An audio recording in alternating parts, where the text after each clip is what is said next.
Everyone नमस्कार। मैं सत्यम प्रजापति आपका इस YouTube चैनल पर हार्दिक स्वागत करता हूं।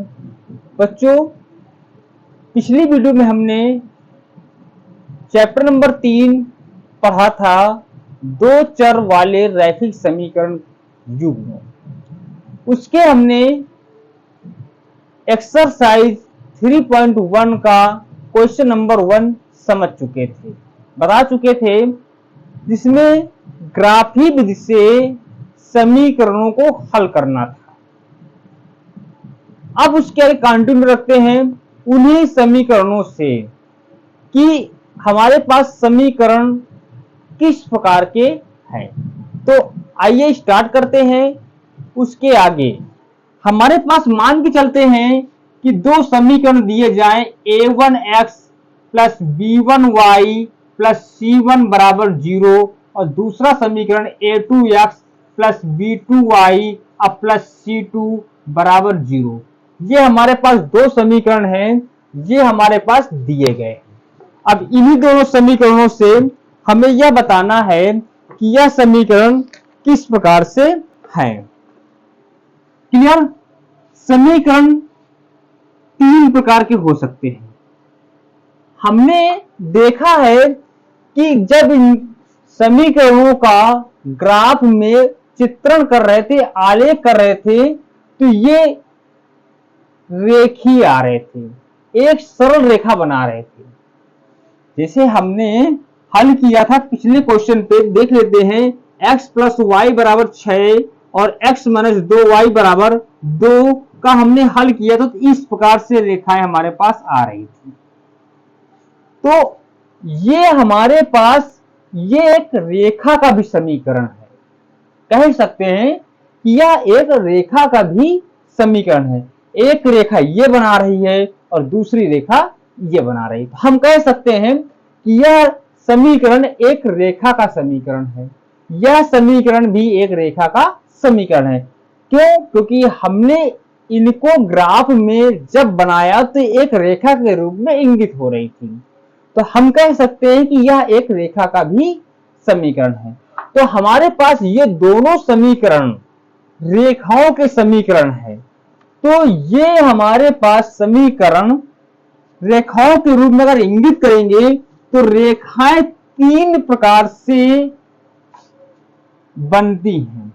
एक प्रकार होता है कि दोनों रेखाएं एक दूसरे को प्रतिच्छेद करेंगी, प्रतिच्छेद करती हैं। एक कंडीशन हमारे पास ये रहती है। मान के चलते हैं कि हमारे पास ये है a1x plus b1y plus c1 और दूसरी हमारे पास ये रेखा है a2x plus b2y plus c2 बराबर 0। तो आप देख रहे हैं कि हमारे पास ये रेखा और ये रेखा दोनों एक पॉइंट पर काट रही हैं। तो हमारे पास एक कंडीशन यह हो सकती है दोनों समीकरणों की रेखाओं पर, ये दोनों रेखाएं एक दूसरे को काट रही हैं। जब ये रेखाएं दोनों के एक दूसरे पर काटेंगी तो आपने बताया था कि जो कटान बिंदु होता है वहां पर x और y के मान आते हैं, अर्थात इनका एक अद्वितीय हल होगा, एक अद्वितीय हल होगा। मतलब जो इनका एक हल आएगा वो एक ही आएगा, चार नहीं आएंगी। हमारे पास रेखाएं हैं, एक रेखा केवल, दो रेखाएं केवल एक ही बिंदु पर काट सकती हैं।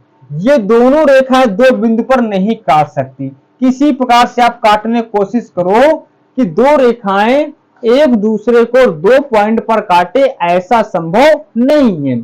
ऐसा केवल एक ही बार संभव है कि एक बार वे काट सकते हैं, फिर वो अपने अपने अलग अलग रास्ते पे चली जाती हैं। तो हमारे पास जब दोनों रेखाएं एक दूसरे को प्रतिच्छेद करती हैं तो केवल एक ही बिंदु पर काटती हैं, अर्थात उनका हल अद्वितीय होगा, मतलब उनका मान फिक्स होगा। इस पॉइंट पर काट रही हैं तो वहां पर एक्स वाई के मान क्या हो जाएंगे, फिक्स होगा, अद्वितीय हल होगा, हिलेंगे डुलेंगे नहीं, इसी को बोलते हैं अद्वितीय हल। दूसरी कंडीशन क्या हो सकती है दूसरी कंडीशन हो सकती है कि दोनों रेखाएं एक दूसरे के समांतर हो। जब दोनों रेखाएं एक दूसरे के समांतर होती हैं तो वे रेखाएं कहीं पर नहीं काटती, जैसे रेल की पटरियां। जैसे कि रेल की पटरियां एक दूसरे को कहीं पर नहीं काटती, उसी प्रकार ये दोनों रेखाएं अगर कहीं पर ना काटे, मान लेते ये है हमारे पास a1x plus b1y plus c1 बराबर 0 और ये है a2x plus b2y plus c2 बराबर 0। ये दोनों रेखा अगर इस प्रकार के हों तब हम बोलेंगे कि दोनों रेखाएं समांतर हैं। क्या बोलेंगे? दोनों रेखाएं समांतर हैं। दोनों रेखाएं समांतर हैं। एक और कंडीशन बन सकती है। क्या कंडीशन बन सकती है? हमारे पास एक ये है, ये रेखा है a1x1 और इसी के ऊपर दूसरी रेखा हमारे पास ये बन जाए। मतलब क्या है कि ऐसी कंडीशन आए कि दोनों रेखाएं एक ही रेखा पर हों, अर्थात एक रेखा के ऊपर दूसरी रेखा आए, तब वहां पर होता समपाती रेखा। तो हमारे पास देख चुके बाई प्रैक्टिकल कि ये दो रैखिक समीकरण आए, दो रेखाओं के समीकरण आए, तो उन रेखाओं पर, उन दोनों रेखाएं ये तीन प्रकार की कंडीशन बनाती हैं। एक कंडीशन बनाती है कि दोनों रेखाएं एक दूसरे को काटती हुई प्रतीत होती हैं। दूसरी कंडीशन बनाती है कि दोनों रेखाएं एक दूसरे के समांतर हो, जैसे कि रेल की पटरियां। तीसरी कंडीशन बनाती है कि दोनों रेखाएं एक दूसरे पर हो, एक दूसरे के ऊपर हो, उसको बोलते हैं समपाती रेखा। देखो, अगर हमारे पास ये समांतर है तो कहीं पर भी दोनों रेखाओं का मिलान बिंदु नहीं होगा, और जब दोनों पर कहीं का मिलान बिंदु न हो तब वहां पर असंगत युग्म होता है। क्या होता है? असंगत युग्म होता है। अर्थात वहां पर कोई भी हल प्राप्त नहीं होता, समांतर रेखाओं पर कोई हल नहीं होता, कोई हल नहीं प्राप्त होता। जब दोनों रेखाएं समांतर होंगी तब वहां पर न तो x का मान क्लियर आएगा और न तो y का मान क्लियर आएगा, क्योंकि कहीं पर एक दूसरे को काटते हुए प्रतीत नहीं होते। इसलिए यहां पर x और y दोनों के मान फिक्स नहीं आएंगे, अर्थात कोई हल नहीं होगा। कब? जब दोनों रेखाएं समांतर हों। जब दोनों रेखाएं समांतर हो तो इसका कोई भी सलूशन नहीं आएगा, कोई हल प्राप्त नहीं होगा। और जहां पर हल प्राप्त न हो वहां पर बोलते असंगत समीकरण युग्म। जहां पर कोई भी हल प्राप्त न हो वहां पर बोलेंगे असंगत समीकरण युग्म। अब देखते हैं आगे, दोनों रेखा एक दूसरे को प्रतिच्छेद करती हैं। यहां पर ये रेखा एक दूसरे को प्रतिच्छेद करती है, यहां पर x और y के मान आ रहे हैं, तो ये हमारे पास बोलेंगे संगत। जो एक्स वाई के मान निकाल कर दे दे उसको हम बोलते हैं संगत, और जो एक्स वाई के मान निकाल कर ना दे पाए उसे हम बोलते हैं संगत। अब संपाती के लिए देखते हैं। संपाती रेखा एक दूसरे के ऊपर है, अर्थात वहां पर एक्स वाई के मान आ सकते हैं, लेकिन x के मान एक नहीं होगा, न y के मान एक होंगे, अर्थात x और y के मान अनंत रूप से अनेक हल होंगे। यहां पर देख रहे हैं एक दूसरे के ऊपर हैं, तो कोई भी आप पॉइंट ले लो वहां पर एक्स वाई के मान प्राप्त हो जाएंगे। इसलिए यहां पर अनेक हल होंगे। क्या होंगे? अनेक हल प्राप्त होंगे। यहां पर एक्स और वाई के मान अनेक प्राप्त होंगे, और ये भी क्या हो जाएगा? संगत, क्योंकि यहां पर एक्स और वाई के मान तो आ रहे हैं। अर्थात हम कह सकते हैं कि जब दोनों रेखाएं एक दूसरे को प्रतिच्छेद करती हैं तब वहां पर संगत होता है, और जब दोनों रेखाएं एक दूसरे के संपाती हों, अनेक हल प्राप्त हो, तब वहां पर भी संगत होगा। अगर रेखाएं समांतर हो तब वहां पर असंगत युग्म होगा। जब समांतर होगा तब कोई हल प्राप्त नहीं होगा, न तो यहाँ पर x का मान प्राप्त होगा और न तो y का मान प्राप्त होगा। तो इसी के बारे पे हम आज चर्चा करेंगे और यही टॉपिक पढ़ेंगे। ये topic question number 2, question number 3, question number 4 में रखा हुआ है। क्वेश्चन नंबर 5 थोड़ा सा आउट है। तो आते हैं एक टेबल बनाने के लिए।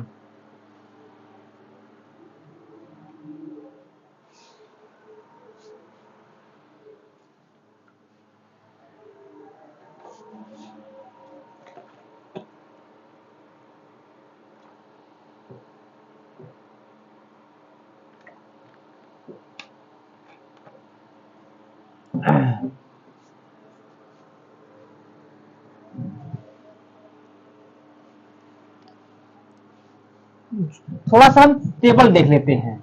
एक टेबल हमारे पास है, पुरानी बुक में पेज नंबर 50 में मिल जाएगा। तो टेबल के बारे में थोड़ा बात करते हैं अब।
अब आ जाते हैं इस टेबल पर। ये टेबल हमारे पास a1x plus b1y plus c1 बराबर 0, a2x plus b2y plus c2 बराबर 0।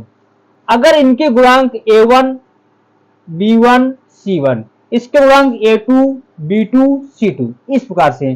अगर इनके गुणांकों का अनुपात मतलब a1 बटे a2 बराबर न हो b1 बटे b2 के, तो हमारे पास यह समीकरण प्रतिच्छेद करती हुई रेखाएं आएंगे। अभी हमने बताया कि प्रतिच्छेद करती हुई रेखाएं मतलब एक दूसरे को काटती हुई। जैसे हमारे पास ले लेते हैं 3x प्लस 2y प्लस 5 बराबर 0, 7x प्लस 5y प्लस 3 बराबर 0। देख रहे हैं इसका गुणांक a1 क्या है 3, a2 क्या है 7, b1 क्या है 2, b2 क्या है 5।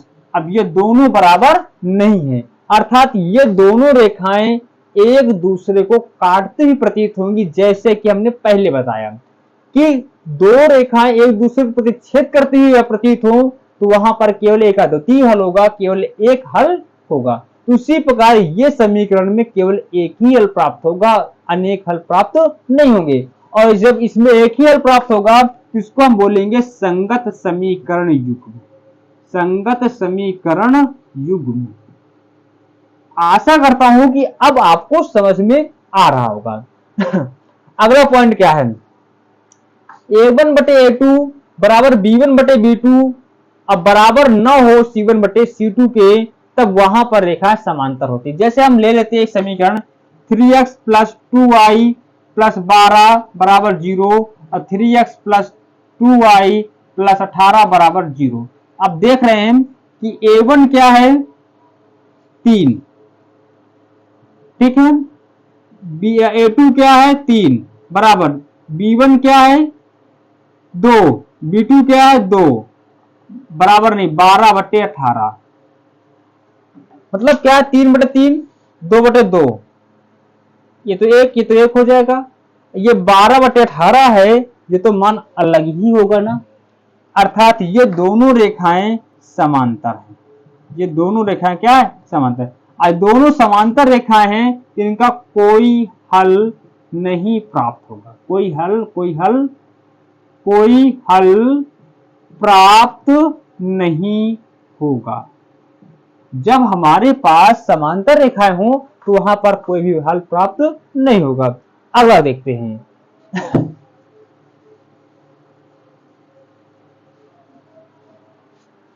अगला अगर आ जाए 5x + 4y + 6 बराबर 0,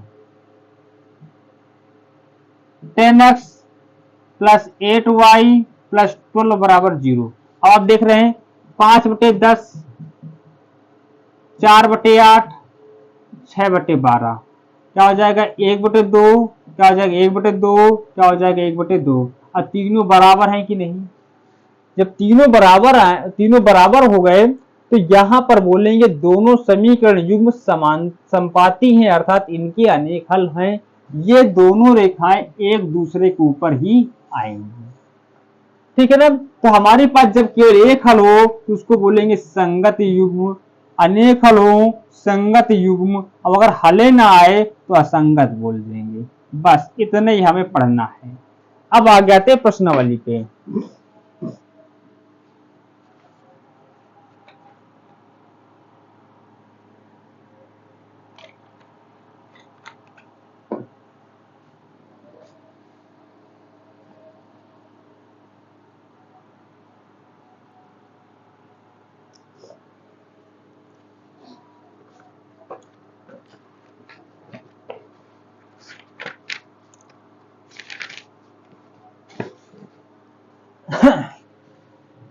प्रश्न नंबर 3.1 का क्वेश्चन नंबर दूसरा का पहला देखते हैं। 3.1 का क्वेश्चन नंबर 2 का पहला क्या है, पहले हमारे पास दूसरा सवाल पढ़ लेते हैं। लिखा है अनुपातों A1/A2 और B1/B2 और C1/C2 की तुलना कर ज्ञात कीजिए निम्न समीकरण युग्म द्वारा निरूपित रेखाएं एक बिंदु पर प्रतिच्छेद करती हैं या समांतर हैं अथवा समपाती हैं। तो क्वेश्चन लिखा है 5x - 4y + 8 बराबर 0 और 7x + 6y - 9 बराबर 0। हमारे पास मान के चलते हैं ये समीकरण है A1x + B1y + C1 बराबर 0। तो x की जगह पे x साइड पे क्या है 5, x साइड पे क्या है A1, तो A1 बराबर क्या हो जाएगा 5। y की साइड पे क्या है -4, y की साइड पे क्या है b, तो b बराबर क्या हो जाएगा -4 b1। ये पूरा C1 है, ये पूरा 8 है, तो C1 बराबर क्या हो जाएगा 8 हो जाएगा। तुलना करवाएंगे इस प्रकार से। दूसरा समीकरण देखते हैं। x के साइड पे क्या है A2, x साइड पे क्या है A2 बराबर क्या हो जाएगा 7 हो जाएगा। B2 बराबर क्या हो जाएगा y के साइड पे B2 और y के साइड पे 6 और C2 पूरा हो जाएगा -9। अब हम आते हैं A1/A2 5/7, B1/B2 -4/6, 2 दूना 4, 2 3 6, तो -2/3, C1/C2 8/-9। अब आप देख रहे हैं कि ये न तो इसके बराबर है न तो इसके बराबर है, अर्थात A1/A2 डज नॉट B1/B2। अब ये कौन सा होगा, ये वाला होगा प्रतिच्छेद करती हुई रेखा है। क्या होगा प्रतिच्छेद करती हुई रेखाएं हैं। ये दोनों रेखाएं एक दूसरे को प्रतिच्छेद करती हुई रेखाएं हैं। अब हम आगे आते हैं क्वेश्चन नंबर 2 पर।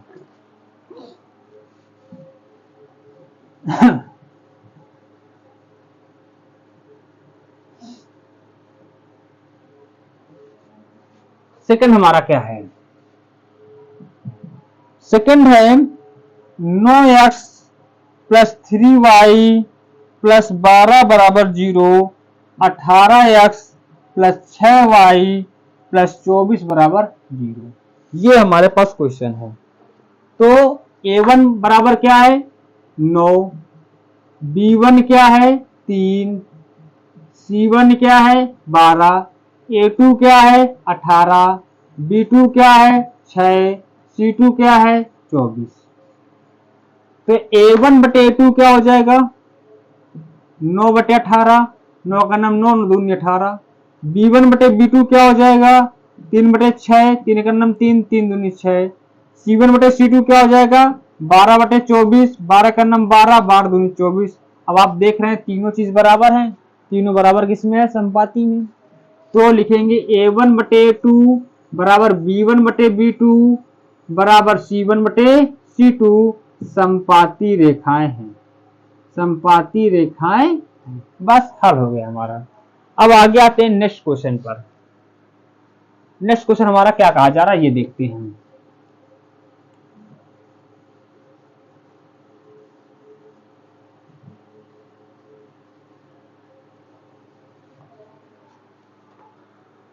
नेक्स्ट क्वेश्चन हमारा है थर्ड नंबर। लिखा है 6x माइनस 3y प्लस 10 बराबर 0 और 2x माइनस y प्लस 9 बराबर 0। यह आपके पास समीकरण है। तो देख रहे हैं a1 बराबर 6, b1 बराबर माइनस 3 और c1 बराबर 10। a1 बराबर 6, b1 बराबर माइनस 3, c1 बराबर पूरा 10। a2 बराबर क्या है? 2, b2 बराबर क्या है? y गुणांक माइनस लगा है तो माइनस का 1 हो जाएगा, माइनस 1। c2 बराबर क्या हो जाएगा? 9। क्लियर। अब a1 बटे a2 कर दो, 6 बटे 2, 2 का नाम 2, 2 3 6। b1 बटे b2 कर दो, माइनस 3 बटे माइनस 1, 3 का नाम 3। c1 बटे c2 कर दो तो 10 बटे 9। अब आप देख रहे हैं कि दोनों बराबर हैं, a1 बटे a2 बराबर है b1 बटे b2, लेकिन अगला बराबर नहीं है c1 बटे c2 के। यह कहां पर आ रहा है? समांतर रेखाएं, समांतर रेखाएं। इस प्रकार से हल करते हैं। अब आगे आते हैं क्वेश्चन नंबर 3 पर।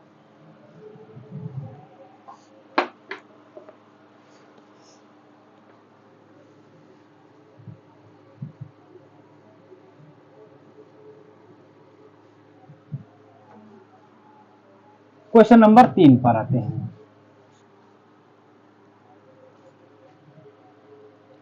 तीन का पहला लिखा है अनुपातों a1 बटे a2 कामा b1 बटे b2 और c1 बटे c2 की तुलना कर ज्ञात कीजिए कि निम्न रैखिक समीकरणों के युग्म संगत है या असंगत है। देखो जिनके मान हल निकल सके, मतलब ये असंगत है। अब बाकी क्या? दोनों संगत ये भी है और संगत ये भी है, हमने देखा। क्योंकि इसके हल प्राप्त हो रहे हैं, इसका भी हल प्राप्त हो रहा, तो ये दोनों क्या हो जाएंगे? संगत। और इसका हल नहीं प्राप्त हो रहा तो जब समांतर आए तो वो हो जाएगा असंगत। तो पहला देखते हैं 3 का पहला, 3x प्लस 2y बराबर 5, 2x माइनस 3y बराबर 7। देखो बराबर दूसरी तरफ हमारे पास 5 है, बराबर दूसरी तरफ 7 है, तो कोई दिक्कत नहीं। इसको c1 इसको c2 मान लो इधर ही, कोई दिक्कत नहीं। दोनों अगर एक तरफ हो तो मान लेंगे, कोई दिक्कत नहीं। तो हमारे पास a1 बराबर क्या है? 3, b1 बराबर क्या है? 2, c1 बराबर मान लेते हैं 5 या माइनस 5। अगर इसको माइनस 5 मान रहा है तो इसको माइनस 7 मानना पड़ेगा, प्लस 5 मान रहा है तो प्लस 7 मानना पड़ेगा।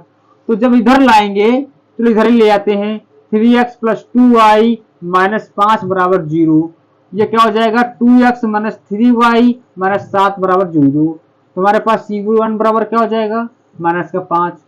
b1 बराबर क्या हो जाएगा? 2, b2 बराबर क्या हो जाएगा? माइनस 3, c2 बराबर क्या हो जाएगा? माइनस का 7। अब देखते हैं, चेक करते हैं। a1 बटे a2 3 बटे 2, b1 बटे b2 2 बटे माइनस का 3, C1 बटे C2 माइनस 5 बटे माइनस का 7।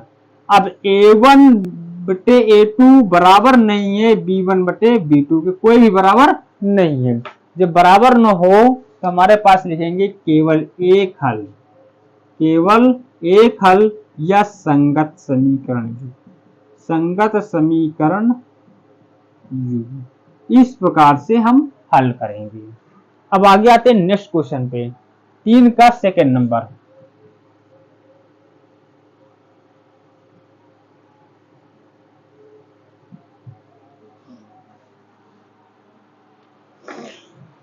तीन का सेकेंड नंबर लिखा है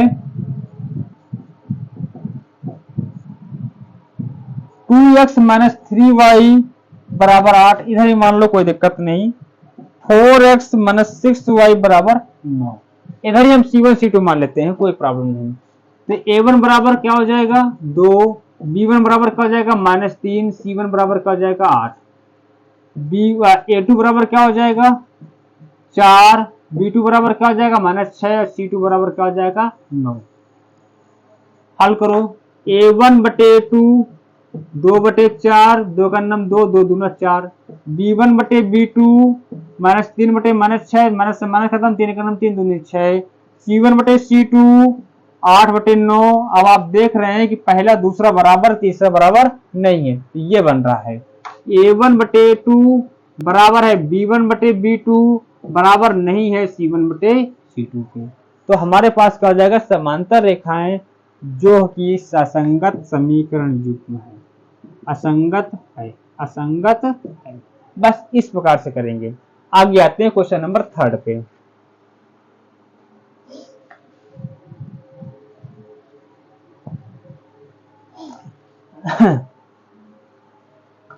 क्वेश्चन नंबर 3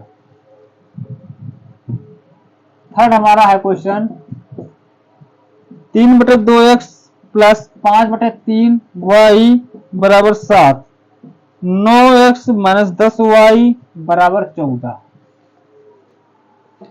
हल करते हैं। A1 बटे 2 बराबर 3 बटे 2, डायरेक्टली कर रहे हैं भाई, कर अलग कर दें। A1 बराबर क्या है 3 बटे 2, B1 बराबर क्या है 5 बटे 3 और C1 बराबर क्या हो जाएगा 7। A2 बराबर क्या हो जाएगा 9, B2 बराबर क्या हो जाएगा -10, C2 बराबर क्या हो जाएगा 14। आप इसको इधर लाकर भी हल कर सकते हैं या उधर ही मान लो, कोई दिक्कत नहीं, ठीक है ना। जब दोनों एक ही तरफ हो, दोनों एक ही तरफ है, तो A1 बटे A2 बराबर 3 बटे 2 बटे 9, तो ये बटे 1 हो जाएगा, 20 20 गुणा 3 बटे 18, 3 का नाम 3, 3 6 18, तो 1 बटे 6। अगला B1 बटे B2 5 बटे 3 बटे माइनस का 10, तो ये हो जाएगा 5 बटे माइनस का 30, 5 का नाम 5 5 6 30 हो जाएगा -1 बटे 6। C1 बटे C2 को बनाने की जरूरत ही नहीं, तो C1 बटे C2 बराबर 7 बटे 14, 7 का नाम 7, 7 दूनी 14। तो आप देख रहे हैं कोई भी बराबर नहीं है। A1 बटे 2 बराबर नहीं है B1 बटे B2। तो हमारे पास क्या जाएगा प्रतिच्छेद करती हुई रेखाएं केवल एक हल है संगत। इस प्रकार से हल करते हैं। अब आगे आते हैं क्वेश्चन नंबर 4, तीसरे का चौथा।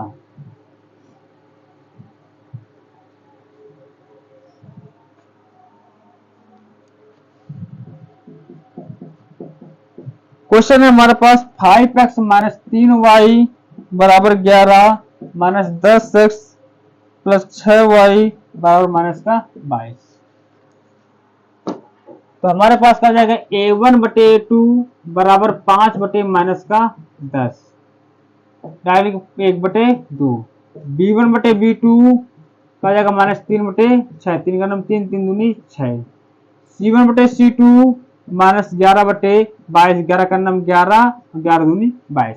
आप देख रहे हैं कि हमारे पास सब बराबर है, माइनस का है ना, माइनस का।